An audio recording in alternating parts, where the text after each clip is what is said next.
beaucoup. Hop. Je vais faire ma communication en français. Alors, tout d'abord, je souhaiterais remercier le comité d'organisation de l'Université de Nanterre de me permettre de présenter un morceau de mes recherches aujourd'hui dans le cadre de ce colloque. Mes recherches se focalisent principalement sur l'histoire et l'évolution du concept de défense nationale en Espagne, essentiellement au XXe et XXIe siècle. Voilà. Et le colloque m'offre donc l'opportunité de présenter cette question de la défense nationale depuis une perspective territoriale. Je m'intéresserai aujourd'hui au territoire de l'Espagne, au territoire péninsulaire et aux rapports qu'entretiennent et ont entretenu le territoire espagnol et l'armée espagnole dans le cadre d'une conception particulièrement changeante de la défense nationale depuis la fin du 19e et presque jusqu'au début du 21e. Donc, cette conception de la défense nationale, elle est très tributaire du type de guerre qui prédomine à un moment donné, c'est-à-dire guerre d'invasion, guerre de conquête. On pense notamment aux guerres coloniales. Le territoire est, dans ces cas-là, le terrain de jeu et l'enjeu principal de la guerre et suppose une certaine présence militaire pour la défense du territoire, pour sa conservation et pour sa conservation. Donc dans ces conditions, quelle conception de la guerre, quelle conception de la défense nationale, l'implantation et la division du territoire reflètent-elles? On remarquera que tout au long du 19e siècle et au début du 20e siècle, l'armée a une présence encore très territoriale, elle est encore très ancrée dans le territoire péninsulaire, jusqu'au début de la Seconde République, qui va apparaître comme une sorte de lueur de modernité entre deux périodes d'extrême territorialisation. Et le franquisme va témoigner à son tour, dans son organisation militaire, d'un rapport presque pathologique à un territoire qu'il cherche absolument à contrôler. Et à l'inverse, les deux dernières décennies du XXe siècle vont travailler à un détachement radical de l'armée par rapport au territoire national pour créer des forces armées qui soient vraiment une force expéditionnaire. Tout le 19e siècle est marqué, entre autres choses, par cette omniprésence des militaires en politique, par la répétition des pronunciamientos militaires qui cherchent et souvent obtiennent un changement de gouvernement. Et ce siècle est également marqué par la perte des dernières colonies américaines et par des insurrections et guerres carlistes sur le territoire espagnol. Tous ces événements vont marquer évidemment l'implantation territoriale de l'armée espagnole et la division du territoire. Donc pour pouvoir assurer au mieux une réponse militaire, la défense et la défense du territoire en cas de conflit ou d'invasion, le territoire espagnol est divisé en régions militaires, d'abord appelées distritos, et le commandement de la région militaire est accordé à un capitán général.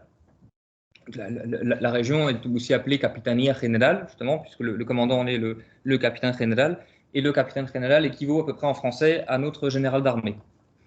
Le capitaine général, du coup, dispose à l'intérieur de sa Capitanía General de pouvoirs militaires, administratifs et juridiques et s'appuie à l'échelon provincial et local sur des gouverneurs militaires. La capitale du district militaire constitue également le centre de réseaux politiques et économiques, et on comprend rapidement les intérêts qui sont en jeu lors des réformes territoriales, qui sont d'ailleurs presque aussi nombreuses que les pronunciamientos au XIXe siècle.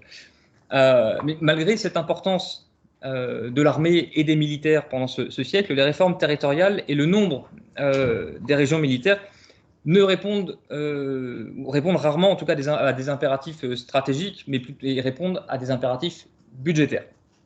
C'est-à-dire que la situation militaire impliquerait plutôt une multiplication des régions militaires pour un meilleur contrôle du territoire. Et ce qu'on observe, c'est qu'il y a au contraire une réduction du nombre de régions militaires. Donc c'est ainsi, par exemple, que le décret du général José López Domínguez en mars 1893, instituant 7 régions péninsulaires, 2 régions insulaires, Baléares et Canaries, et 3 régions d'outre-mer, Cuba, Philippines et Porto Rico, ce décret ne peut pas être appliqué par manque de moyens. Il faut attendre le mois d'août de la même année, le 5 août 1893, au moment où est approuvée une loi de finances qui autorise son application et qui ouvre de nouvelles possibilités financières. Et cette réforme-là ne sera appliquée qu'à la fin du mois d'août 1893. Voilà c'est celle-ci. Voilà le rythme presque effréné des réformes qui changent tous les 3, 4, 5 ans. Et la carte des régions militaires en 1893 a noté que entre 1893 et 1896, la carte change très peu, à la seule différence que le nouveau gouvernement conservateur va créer une 8e région en Galice et promouvoir la nomination des capitanes generales sur la base de critères personnels qui favorisera des nominations de gens plus politiquement et idéologiquement proches des positions du gouvernement. Donc de manière générale, les critères stratégiques et militaires pèsent assez peu. On voit en 1896, le système de nomination des capitanes generales est revu. En 1899, après la perte des 3 dernières colonies, le ministre de la Guerre tente de prendre acte de cette perte des colonies, tente de réduire le nombre d'unités et des effectifs. Dans chaque région militaire, il y a un corps d'armée, et en 1899, le ministre cherche à réduire du corps d'armée à la division. Cette réforme tiendra assez peu, et quelques années après, on reviendra au corps d'armée, ce qui tendra à multiplier encore les effectifs et les unités. Donc le 19e et le début du 20e du coup, se caractérisent par un va-et-vient constant de réformes qui annulent la réforme précédente, ou revient à une organisation encore antérieure, sans jamais qu'il y ait de projets ou de visions concrètes et précises. L'avènement de la Seconde République, à l'avènement de la Seconde République, l'armée espagnole est une armée surdimensionnée, inadaptée au regard des moyens financiers de l'État, et la réforme mise en place par Manuel Azaña entre 1931 et 1933 est d'une étonnante modernité et laisse entrevoir en filigrane une véritable conception de la défense nationale et qui tend déjà à se dégager du territoire. Pour adapter cette armée à l'idée qu'il se fait du rôle des forces armées dans la Nouvelle République, Manuel Azaña supprime les capitanías generales, supprime donc les emplois de capitaine général et de teniente général, ce qui fait du général de division le grade le plus élevé dans l'armée espagnole. Ce faisant, il réduit aussi les unités présentes dans chaque région pour ne garder qu'une division organique, comme on le voit sur cette carte-là. Azaña impose également une nouvelle hiérarchie et une nouvelle chaîne de commandement. Elle conserve 8 divisions organiques qui sont placées sous la surveillance de 3 inspecteurs généraux qui eux-mêmes sont aux ordres du ministre de la Guerre. On retrouvera d'ailleurs une organisation similaire à la toute fin du XXe siècle, dans les dernières années, début des années 2000, avec les sous-inspections générales. J'y reviendrai. Et on retrouve ici cette fameuse structure du ministre de la Guerre, 3 inspections générales et les 8 divisions organiques réparties entre les 3 inspections. Parallèlement, Azaña abroge la loi dite des juridictions de 1906 qui permettait aux tribunaux militaires de juger des civils en conseil de guerre pour injure à l'armée ou à la monarchie. Et ce faisant, il retire à l'armée la gestion de l'ordre public et l'armée se voit dès lors cantonnée à la défense des frontières extérieures. Donc cette réforme, elle permet aussi d'alléger la pression militaire sur le territoire en réduisant en réduisant les effectifs et le nombre d'unités, et elle adapte les dimensions de l'armée aux capacités budgétaires et aux objectifs politiques et stratégiques de la République. On trouvera d'ailleurs un écho dans l'article 6 de la Constitution républicaine de décembre 1931, qui dispose que l'Espagne renonce à la guerre comme instrument de politique nationale. Alors même si Azaña supprime les régions militaires, celles-ci sont rétablies progressivement entre 1937 et 1943 par le général Franco, qui va aussi rétablir les grades de teniente général et capitaine général. Et Franco, lui, va répartir son armée de telle sorte que cette répartition illustre les principaux axes stratégiques, en quelque sorte les principales angoisses du Generalissimo. C'est-à-dire qu'il va avoir les principales concentrations le long de la frontière portugaise, le long des Pyrénées et près de Gibraltar. Ce qui dénote une politique à la fois agressive envers cette enclave britannique, alors, en particulier de Gibraltar, qui est perçue comme une colonie sur le territoire espagnol. Parallèlement, d'autres unités sont stationnées dans les zones historiquement problématiques, le Pays Basque, la Catalogne, et Valence et la Catalogne, notamment pour leur loyauté à la République. Ici, les unités y sont plus nombreuses, et ce jusqu'à la fin de la dictature, et même dans les premières années de la transition. Donc après une guerre civile qui a été en réalité une guerre de conquête du territoire, le franquisme s'attelle à maîtriser et à contrôler ce territoire qu'il sait ne pas contrôler réellement. Et on voit ici dans cette conception-là une confusion entre défense nationale et défense du régime franquiste. La réforme de 1965 va approfondir l'emprise militaire sur le territoire et éclairer davantage le lien entre contrôle du territoire et défense du régime. En 1965, la réforme va diviser les forces armées en deux entités. D'abord, les forces d'intervention immédiate, qui vont globalement contrôler les frontières extérieures, et les forces de défense opérationnelle du territoire, qui vont au contraire avoir un ancrage plus fort dans le territoire péninsulaire. La réforme de 65 va créer une brigade de défense opérationnelle du territoire dans chacune des 9 régions militaires. Et en 66, à l'intérieur de ces brigades de défense opérationnelle du territoire, vont être créées des unités d'opérations spéciales. Ces unités d'opérations spéciales vont être dédiées aux missions de guérilla, de contre-guérilla et aux opérations de guerre subversive et anti-subversive. Et ces missions seront reprises plus tard, à partir de 1968, par un nouveau service de renseignement, la Organización Contrasubversiva Nacional, initialement prévu pour informer le ministre de l'Éducation sur les manifestations étudiantes. Et c'est ce même service de renseignement qui va être transformé à partir de 1972 en CECED, Servicio Central de Documentación, impulsé vraiment par l'amiral Carrero Blanco. Et les missions de lutte anti-subversive vont être reprises et appliquées à la lutte anti-subversive dans les milieux universitaires, dans le milieu syndical et dans le milieu ecclésiastique. Et c'est d'ailleurs volontairement que le premier chef de la Organización Contrasubversiva Nacional est un militaire ultra, le lieutenant-colonel San Martín. Donc il s'agit là de créer une nouvelle organisation pour assurer un meilleur contrôle du territoire et de la population, un meilleur contrôle des groupes sociaux identifiés comme subversifs, afin d'empêcher tout mouvement de revendication et de contestation. Donc c'est tout ce système-là qui va être remis en question à partir des années 70-80, après la mort du dictateur, et une fois lancée la réforme militaire par le général Gutiérrez Mediado. Et dans le cadre de cette réforme, le gouvernement va lancer le plan META à partir de 1984, qui va avoir pour but de réduire considérablement et d'affiner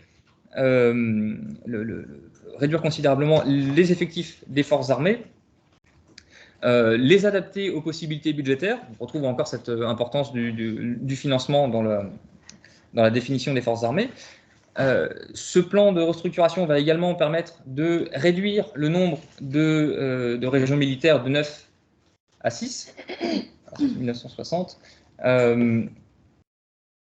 Là, on avait les 9 régions militaires en 1960 qui vont être réduites ensuite à 6 régions avec le plan META. Le plan va également permettre de réduire le nombre de brigades de 22 à 15, à faire disparaître entièrement les brigades de défense opérationnelle du territoire. Et le bilan du plan, à la fin des années 80, c'est une réduction de 90 000 cadres de commandement, soit 22% de réduction, 74 000 soldats la suppression des capitanías generales et un début de desserrement de l'emprise de l'armée franquiste sur le territoire.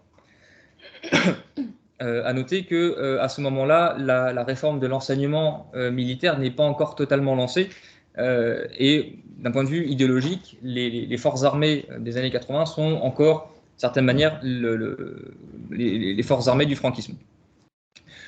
Au début des années 90, le mouvement se poursuit avec un deuxième plan de restructuration qui va poursuivre, prolonger et approfondir encore ces réductions. Et ce deuxième plan va être marqué sur le plan international par plusieurs événements. Le premier, la disparition de l'URSS et du pacte de Varsovie, principal ennemi identifié pendant les décennies précédentes. Le deuxième élément, ce sont les opérations extérieures qui vont apparaître comme une nouvelle modalité d'action militaire. Et enfin, la restructuration de l'OTAN dans ce nouveau contexte post-guerre froide, qui elle-même va lancer sa propre restructuration vers des modalités comment dire, plus expéditionnaires et va organiser ses troupes de manière à créer des forces d'intervention rapides. Ces bouleversements vont impliquer donc pour l'Espagne la poursuite des réductions pour obtenir des forces armées plus agiles et plus flexibles, la promotion des forces d'intervention rapides et l'orientation de la structure vers la projection de forces à l'extérieur des frontières. Donc on voit déjà s'amorcer cette déterritorialisation des forces armées, mais on ne parle pas encore de forces expéditionnaires. Donc il faut ajouter à ça les restrictions budgétaires, évidemment, dans un contexte de crise économique, la montée de l'objection de conscience et de l'insoumission au service militaire, les difficultés de recrutement de troupes professionnelles et un modèle de forces armées 2000, défini en 91, qui sera très rapidement dépassé. Et c'est là qu'intervient, à partir de la moitié des années 90, du dernier plan de restructuration qui va pousser encore plus loin et va achever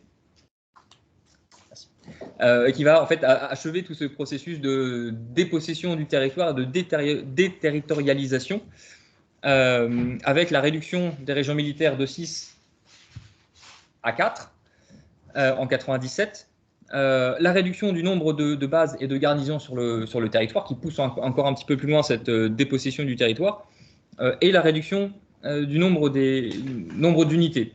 On passe de 5 divisions et 15 brigades à une division, 12 brigades, et sur les 12 brigades, il y en a 8 qui sont réellement opérationnelles et utilisables. Donc la dépossession est vraiment totale au début des années 2000, quand disparaissent réellement les régions militaires, et ces régions sont remplacées par des sous-inspections générales, et la région centrale, c'est la Dirección de Acuartelamientos. On retrouve là, en quelque sorte, les 3 inspections générales de la réforme Azaña. Donc, avec ce modèle territorial-là, toute la structure est tournée vers la projection de force, où ce qu'il reste sur le territoire national n'est en fait que entre guillemets, que l'appui logistique, de manière à favoriser cette projection de force. Et pour terminer, je dirais que le XXe siècle espagnol a connu une transformation assez radicale dans le rapport entretenu par l'armée avec son territoire national, et d'une conception très territorialisée de la défense, on passe à une conception beaucoup plus expéditionnaire à la fin du XXe et dans les premières années du XXIe siècle. Toutes ces transformations vont supposer de nouvelles réformes au début des années 2000. Mais cet ancrage fort dans le territoire reflète aussi les angoisses d'un État qui n'a pas la force de contrôler son territoire ou d'une dictature qui a conscience de ses propres faiblesses. Et enfin, je dirais que ces 20 dernières années, de nouvelles menaces sont apparues, de nouvelles menaces émergent qui impliquent les forces armées. Je vais en citer 3 pour terminer. La première, c'est la guerre en Ukraine, qui a montré que les pays européens ne sont plus en mesure de mener une guerre classique, c'est-à-dire une guerre d'invasion du territoire. Ils ne sont plus capables vraiment d'y résister. Il y a plusieurs analyses qui le montrent. Depuis 2006, deuxième élément, Depuis 2006, c'est la création de la Unidad Militar de Emergencias. On voit que des militaires sont employés sur le territoire national dans le cadre de la lutte contre les catastrophes naturelles, ce qui redéfinit un petit peu les fonctions des forces armées. Et enfin, troisième élément, et le dernier, je m'arrête après ça, en novembre dernier, novembre 2023, un groupe de 51 militaires à la retraite a publié un manifeste appelant à l'intervention de l'armée sur la base de l'article 8 de la Constitution, qui définit les forces armées comme le défenseur de l'intégrité territoriale de l'Espagne, une interprétation assez personnelle et qui fait écho d'une certaine manière à la Ley Orgánica de Estado de 1967, où les forces armées étaient définies comme les garantes des institutions du régime. Et ce sont là trois des enjeux actuels qui touchent au rapport de l'armée armée-territoire, et aucun n'est réellement encourageant pour l'avenir. Et je suis navré de terminer sur cette note un petit peu sombre. Je vous remercie de m'avoir écouté. Merci.